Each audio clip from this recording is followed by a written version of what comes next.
The cost of living. Goodbye savings account. According to the all-knowing Rent Cafe, the cost of living in NYC is a whopping 76% higher than the national average. That's right, 76%? You could probably buy a small island for what it costs to rent a shoebox-sized apartment here. Speaking of apartments, I hope you like roommates. Because unless you're a Wall Street hotshot or a trust fund baby, you'll probably need at least 2 or 3 to afford rent. The average monthly rent? Oh, just a casual $4,470. No big deal, right? And if you're thinking of buying a place, I hope you've got a cool $1.7 million lying around. But hey, it's not just housing that'll drain your bank account faster than you can say, I love New York. Everything here costs more than it should. Want a cup of coffee? That'll be $4, please. Feeling fancy and wanting a cappuccino? Better take out a small loan because that'll set you back $7 or $8. And don't even get me started on entertainment. A night out at a jazz club? Hope you're ready to drop $100 for a wobbly table in the back where you can barely see the stage. Date night. Well, let's just say there's no such thing as a cheap date in this city. The subway? A nightmare on rails. Picture this. You're running late for work, you rush down the stairs to catch your train, and surprise, it's delayed. Again, the MTA claims it's track maintenance or some other vague excuse, but we all know it's just code for we have no idea what we're doing. And when you finally do get on a train, it's like playing sardines in a can. You're squeezed in between a guy who clearly hasn't discovered deodorant and someone who thinks the subway car is the perfect place for their impromptu, interpretive dance performance. Oh, and let's not forget the lovely aroma of mystery liquids and the constant screech of metal on metal that's slowly but surely destroying your eardrums. But wait, there's more. If you're lucky enough to live in a trendy neighborhood like Williamsburg, you might get to experience the joy of waiting 20 minutes for a train. That's right, folks. You could watch an entire episode of Friends in the time it takes for your train to arrive. And if you're in Astoria, well, you might as well cancel your weekend plans because there's a good chance there won't be any subway service at all. The crowds. Sardines have more personal space. All right, let's talk about personal space, or rather, the complete lack of it in New York City. If you're claustrophobic, you might want to reconsider your move because this city is packed tighter than a subway car during rush hour. Everywhere you go, you're surrounded by people, and I mean everywhere. Want to take a leisurely stroll through Central Park? Good luck with that. You'll be dodging joggers, tourists, and those annoying people who stop dead in their tracks to take selfies. It's like playing a real-life game of Frogger, except instead of cars, you're avoiding selfie sticks and oblivious pedestrians. Don't even get me started on popular tourist spots. Times Square? More like Times Squeeze. You'll be shoulder to shoulder with wide-eyed tourists, all moving at a glacial pace as they gawk at the bright lights and giant billboards. It's like being stuck in a human traffic jam, except instead of cars honking, you've got street performers blasting music and costumed characters trying to hustle you for photos. Even simple tasks like grocery shopping become an Olympic sport. You'll be weaving through crowded aisles, reaching over people to grab the last box of cereal, and then waiting in a line that seems to stretch into infinity.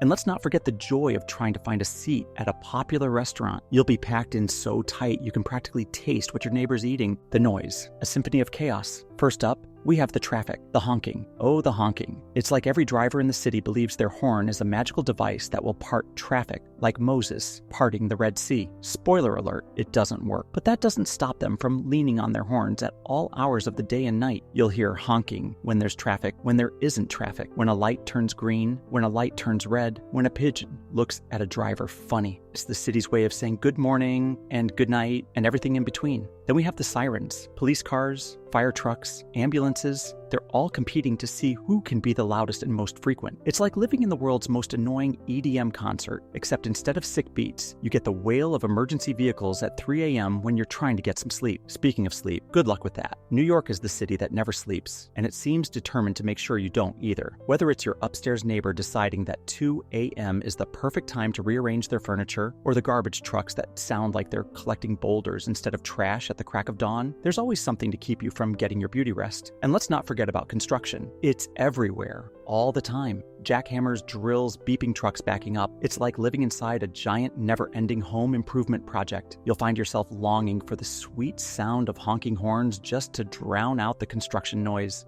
The smell. Ode to New York. First, let's talk about summer in the city. As the temperature rises, so does the smell. It's like the heat activates every odor that's been lying dormant, creating a pungent cocktail that assaults your nostrils. The main note? Garbage. Thanks to the lack of alleys in most of the city, trash bags are piled high on the sidewalks, baking in the sun and releasing their special bouquet for all to enjoy. It's like a game of guess that smell that nobody wanted to play. And then there's the subway. Oh boy, the subway. It's like someone took all the worst smells in the world, put them in a blender, and then sprayed the result all over the underground. You've got your classic urine smell, of course. That's a given. But then you add in the body odor from thousands of commuters packed like sardines in the summer heat, the occasional whiff of vomit from a late-night reveler who didn't quite make it home, and the mysterious musty smell that seems to permeate every station. It's a nasal experience you won't soon forget, no matter how hard you try. The Wildlife Urban Jungle Edition. Now, pigeons are everywhere, but New York City pigeons are a special breed. They're fearless, relentless, and they seem to have a vendetta against clean laundry. You'll see them strutting around like they own the place, pecking at scraps of food and leaving their droppings on everything in sight. It's like they're trying to reclaim the city for their own kind. And then there are the cockroaches. Ugh,